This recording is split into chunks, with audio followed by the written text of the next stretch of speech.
Assalamualaikum warahmatullahi wabarakatuh. Apa kabar anak-anak semua? Mudah-mudahan kalian semua dalam keadaan sehat dan selalu dalam lindungan Allah Subhanahu wa Ta'ala. Pada video pembelajaran prakarya kali ini, kita akan belajar bersama-sama tentang kerajinan tekstil. Adapun yang akan kita pelajari kali ini, yang pertama yaitu pengertian kerajinan tekstil, yang kedua fungsi kerajinan tekstil, yang ketiga jenis dan karakteristik kerajinan tekstil, dan yang keempat macam-macam kerajinan tekstil. Baik, kita lanjut. Yang pertama yaitu pengertian kerajinan tekstil. Kerajinan tekstil adalah karya seni yang dibuat atau yang memakai tekstil sebagai bahan utama. Kemudian, apa itu tekstil? Tekstil adalah material fleksibel yang terbuat dari tenunan benang. Tekstil dibentuk dengan cara penyulaman, penjahitan, pengikatan, dan cara pressing. Kemudian istilah tekstil sendiri dalam kehidupan sehari-hari sering disamakan dengan kain, atau kata lain tekstil yaitu kain. Baik, kita lanjut yang kedua, yaitu fungsi kerajinan tekstil. Fungsi kerajinan tekstil dibagi menjadi 4. Yang pertama yaitu sebagai penghias. Kerajinan yang dibuat semata-mata sebagai hiasan pada suatu benda atau sebagai pajangan suatu ruang dan tidak memiliki makna tertentu selain menghias. Contohnya hiasan dinding. Kemudian fungsi yang kedua yaitu fungsi benda pakai. Kerajinan yang dibuat berdasarkan tujuan untuk digunakan sebagai kebutuhan sehari-hari.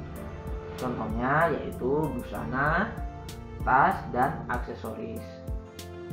Kemudian yang ketiga yaitu fungsi kelengkapan ritual.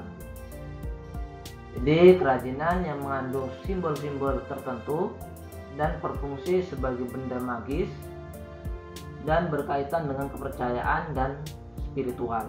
Contohnya ulos, kain tenun tersebut yang dikenal saat upacara pernikahan, pemakaman, dan pesta adat lainnya. Kemudian fungsi yang keempat yaitu fungsi simbolik. Jadi kerajinan tekstil tradisional selain sebagai hiasan juga berfungsi sebagai melambangkan hal tertentu yang berhubungan dengan nilai spiritual. Contohnya yaitu tapestri, tenun, dan batik yang dibuat dengan motif simbolik. Oke, kita lanjut ke poin berikutnya. Yang ketiga yaitu jenis dan karakteristik kerajinan tekstil. Di sini dibagi menjadi 2 jenis.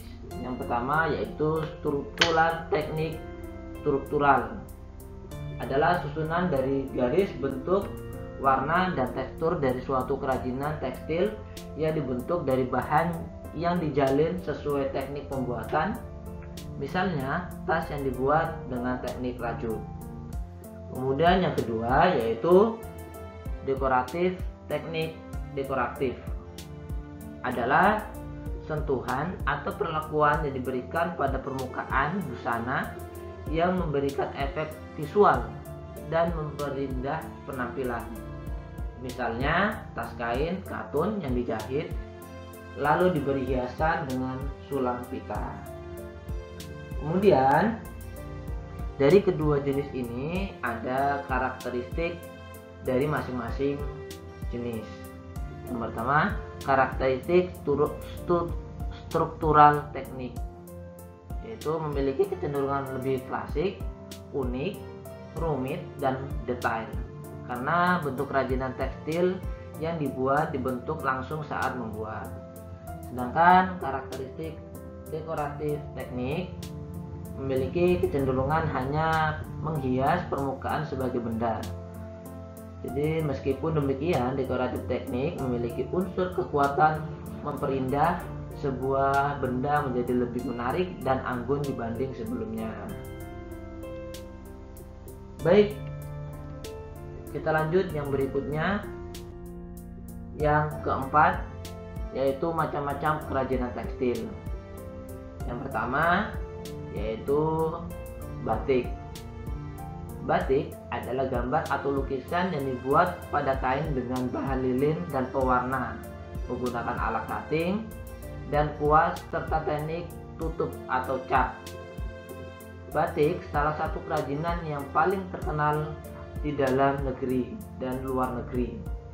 Contohnya batik Jogja, salah satu batik yang terkenal di kalangan turis asing. Kemudian proses pembuatan batik dibagi menjadi 3. Yang pertama yaitu batik tulis, yang kedua batik cap, dan yang ketiga perpaduan antara batik tulis dan cap. Kemudian yang kedua yaitu tapestry. Tapestry merupakan sebuah teknik pembuat karya tekstil dengan cara menenun benang-benang. Tapestry memiliki kesamaan dengan merajut. Media yang digunakan dalam kerajinan tersebut seperti benang, sabut kelapa, kain, kertas yang digulung kecil, dan benda lain. Kerajinan tapestry sendiri sudah ada sejak 500 tahun sebelum Masehi, terutama di daerah Mesir, dan selanjutnya menyebar ke Eropa dan Asia. Jadi terutama di India, Turki, dan Cina. Oleh sebab itu wilayah ini sejak dahulu telah dikenal sebagai penghasil permadani yang mendunia. Kemudian yang selanjutnya, yang ketiga, yaitu kerajinan sulam. Bordir atau sulaman adalah hiasan yang dibuat di atas kain atau bahan-bahan selain dengan jarum, jahit, dan benang. Selain benang, hiasan atau sulaman atau bordir dapat menggunakan bahan-bahan seperti potongan logam, mutiara, manik-manik, bulu burung, dan payet. Hasil akhir sulaman dapat dibedakan menjadi 3. Yang pertama, sulam datar, yang kedua sulam terawang, dan yang ketiga sulam timbul. Kemudian yang keempat yaitu kerajinan jahit tindas. Jahit tindas adalah teknik menghias permukaan kain dengan cara melapisi atau mengisi kain dengan bahan pelapis atau pengisi, kemudian dijahit tindas pada permukaan kain sesuai dengan rencana. Jahit tindas adalah teknik pembuatan suatu benda kerajinan tekstil dengan cara mengisi atau melapisi kain dengan bahan pelapis, kemudian dijahit pada bagian atas kain sesuai dengan desain. Nah, itulah yang dinamakan dengan kerajinan jahit tindas. Oke, anak-anakku semua, sekian untuk video kali ini. Mudah-mudahan dapat bermanfaat bagi kita semua. Dan Pak Guru rasa cukup. Terima kasih sudah menyimak. Pak Guru akhiri. Assalamualaikum warahmatullahi wabarakatuh.